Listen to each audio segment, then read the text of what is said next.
Corps à corps, corps à corps.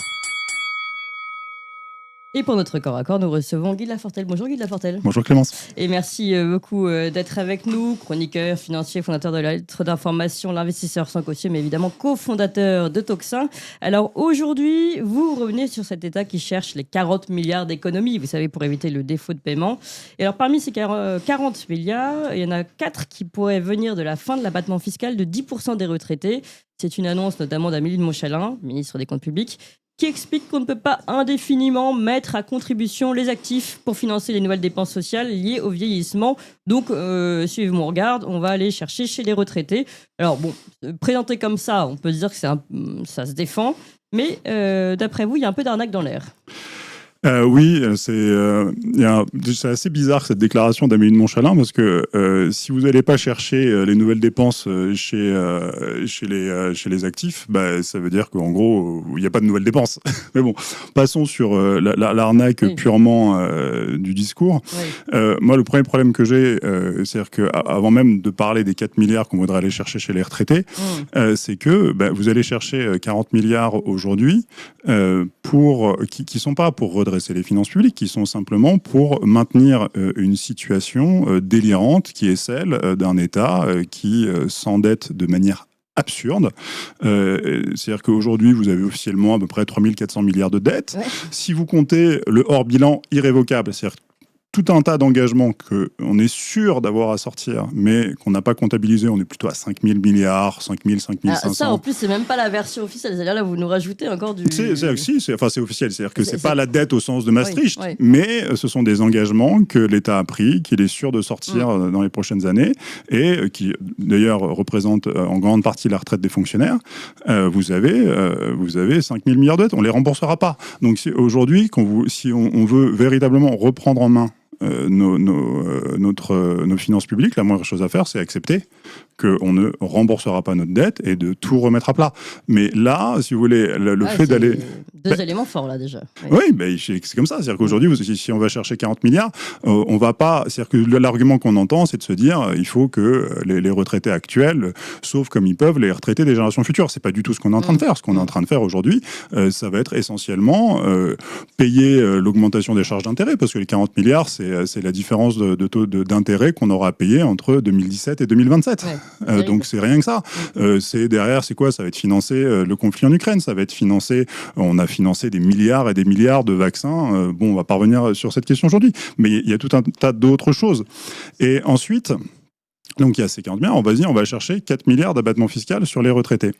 Le problème, c'est que effectivement, ça a l'air sensé, mais tout est faux.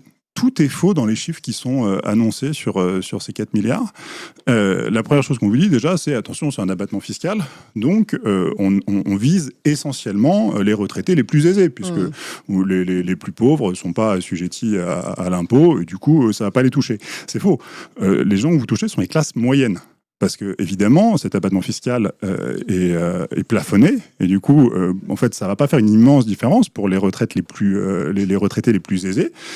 Ça va faire une différence pour les retraités aisés, et ça va surtout faire une énorme différence pour tout un tas de retraités qui, aujourd'hui, ne sont pas assujettis à l'impôt sur le revenu, et qui, avec la fin de cet abattement, vont passer...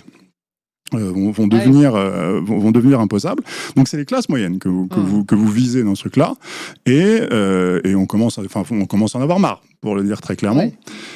Premièrement. La deuxièmement, c'est qu'on vient vous dire que, regardez, les retraités vivent quand même vachement mieux que les actifs, et là aussi, il y a plein de problèmes. C'est-à-dire qu'on va commencer par vous dire que les retraités ont plus d'épargne que les actifs. Et quand vous regardez les chiffres, effectivement, regardez, il y a beaucoup plus d'épargne. Cette épargne, c'est essentiellement la résidence principale des retraités.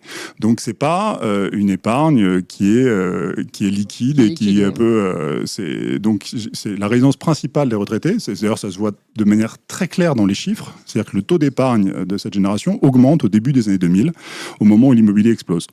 C'est leur résidence principale. Donc, c'est pas...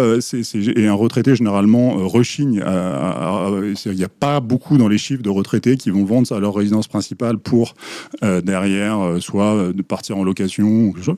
On a quelques-uns qui vont réduire un peu la voilure, mais vous n'avez pas énormément de choses. Donc c'est des gains fictifs en fait. C'est des gains fictifs qui en revanche seront taxés à la succession. Ah oui, ça, c'est sûr. Alors c'est sûr qu'on peut contourner, mais on apprend chose. La deuxième chose, qui est un chiffre qu'on va tourner énormément, qui est que regardez, les retraités ont un taux d'épargne, les plus de 70 ans, un taux d'épargne de 22% qui est énorme. Le taux d'épargne, ça veut dire que sur leur revenu de retraité, ils vont épargner 22%. Donc s'ils épargnent 22% à plus de 70 ans, peut-être qu'ils peuvent nous en refiler un petit peu parce qu'on s'endette pour qu'eux épargnent. Là, et ça, c'est un truc qu'on voit circuler absolument partout. Ce chiffre est faux. C'est-à-dire que ce chiffre n'est pas faux, c'est-à-dire que ce chiffre par l'INSEE est construit de manière extrêmement bizarre. Là aussi, c'est un rapport à la propriété privée, c'est-à-dire que c'est un chiffre qui est calculé à partir du revenu disponible brut, et ce revenu disponible brut compte notamment ce qu'on appelle un loyer fictif sur la résidence principale. Et donc, ce loyer fictif correspond à peu près aux 2/3 de ces 22%. Donc, en fait, évidemment qu'à 70 ans, vous arrêtez d'épargner. C'est évident, mais sauf que ce chiffre circule dans tous les sens et personne ne le remet en cause. Donc non, il n'y a pas d'épargne à aller chercher chez les retraités, il n'y a pas de revenus. Donc on est vraiment... Il n'y a pas énormément de gras à aller chercher. Et dernière chose, si vous regardez sur les retraites, il y a quand même effectivement une différence entre les retraites de la fonction publique et du privé. La retraite de la fonction publique, les fonctionnaires sont mieux traités que le privé. Si on mettait la fonction publique à la retraite moyenne du privé, il y aurait 15 milliards économisés. Je ne dis pas qu'il faut le faire, mais c'est vrai qu'il y a un très très gros sujet au niveau de la fonction publique. Oui. En particulier, suivez mon regard sur les caisses de retraite de la SNCF et de la RATP qui sont un scandale absolu. C'est-à-dire que ces retraites, il faudrait les mettre en faillite et les reprendre à zéro. Je ne dis pas qu'il faut arrêter de servir les retraites des retraités, mais c'est-à-dire qu'il y a vraiment...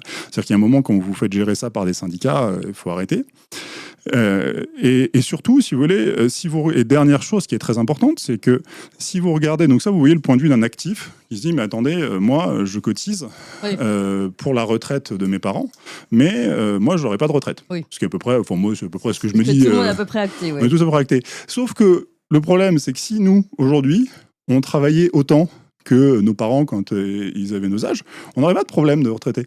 Je vous rappelle que... Vous trouvez qu'on travaille pas assez là? Parce que moi, je trouve qu'on travaille déjà pas mal. Non, mais ça, c'est le problème de la France aussi. Mais oui, on travaille pas assez. C'est-à-dire qu'il y a une loi qui s'appelle les 35 heures, qui, mine de rien, est quand même un peu appliquée, et qu'on travaille 500 heures de moins qu'il y a 40 ou 50 ans. 500 heures par an, hein. Bien évidemment. On a deux problèmes. C'est-à-dire qu'on travaille 500 heures de moins, donc ça, mine de rien, c'est énormément de valeur ajoutée. Et la deuxième chose, c'est-à-dire que généralement, on vous dit, mais il y a la population active occupée est à peu près la même depuis 50 ans. Elle est même un peu supérieure aujourd'hui.